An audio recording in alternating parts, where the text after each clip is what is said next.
gatas. Well, hot and it's creamy. Tara, tikman na natin to. Chicken breast.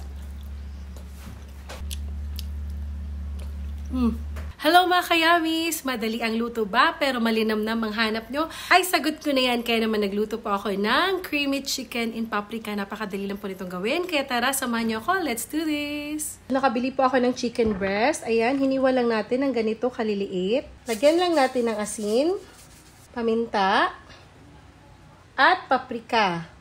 Haluin lang natin. Maglalagay pala ako ng konting olive oil. Nakalimutan ko kanina. Ngayon, haluin natin. Ayan. So, okay na to. Itabi muna natin to ng mga 10 minutes. Isiset na natin itong ating lutuan. Magpapainit na tayo ng konting oil. Olive oil yung ginawit natin para medyo healthy naman. Okay. Mainit na itong ating mantika. Ilalagay ko na itong ating marinate na chicken breast. Stir fry lang natin to. Haluin lang natin hanggang sa mag-iba yung kulay ng ating chicken. At pag ganito na yung kulay ng ating chicken, yung ganito, pwede na natin siyang hanguin. Set aside muna natin to. At dito sa ating pinagpituhan ng manok, ilalagay natin tong white onion. Isa-gisahin lang natin. Bawang. At bell pepper. Yan. Grabe po, napakabango.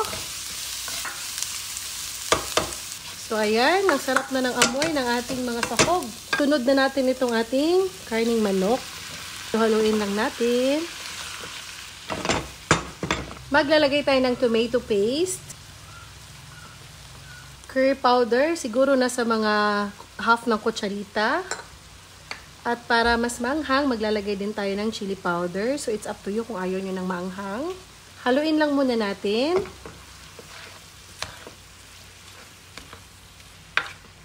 Napakabango po niya. Yung lasa po niya is hindi parang Filipino na food. Maglagay na din ako ng tubig. So, ito yung minarinita niya kanina. Para masinop natin at hindi masayang yung mga timpla. Tapos, pakuluan at palambutin lang muna natin itong ating manok. Siyempre, takpan natin. Okay, so ito na, kumulo na siya. Check natin. Oh, napakaganda ng kulay niya. Malambot na din to. Yan. So, mga nakailang minuto na kasi to. Kaya for sure ay malambot na to. Yan o. Ngayon, maglalagay ako ng flour. Mga 1 kutsarang harina. Tapos, imimix lang natin. Para lumapot yung sabaw. At hindi pa dyan nagtatapos. Maglalagay ako ng gatas. Kahit anong gatas na brand. And etong Nestle All-Purpose Cream. Actually, pwede kang gumamit ng ibang cream. Pakuluan lang muna natin to hanggang sa maluto yung ating mga gatas na nilagay. Takpan. Okay, so kumulo na siya. Ito na oh. Add na lang tayo ng konting salt to taste. And paminta. Ayan. At lastly, maglalagay ako ng green chili. Ayan. So, gusto ko naman siya na may green chili. Ayan. Wow. So, actually, ready to serve na to. Ayan o. Para lang siyang chicken curry, but hindi to chicken curry. Ayan. Napakabango po. Wow. Ready to serve na. While hot and it's creamy. Tara, tikman na natin to.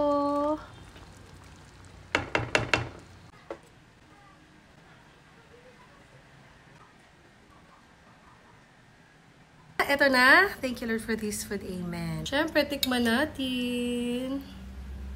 Chicken with bell pepper. Ayan.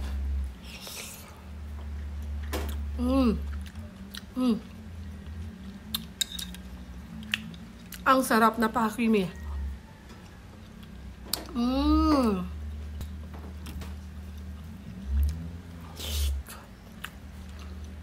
Wow.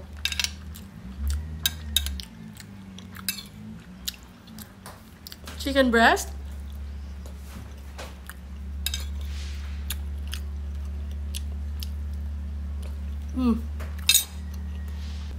Napakasarap po. Last bite tayo.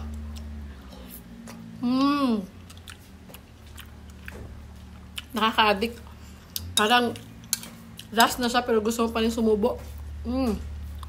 So, ayan mga kayamis, napakasimple lang po nito. Sana nagustuhan niyo po itong recipe ko na to. And sana matry niyo din po sa inyong mga tahanan. Ito na naman po si Yuri na laging nag-iwan ng kasabihang, laging kumain ng tama lang para yummy like Yuri. Shh.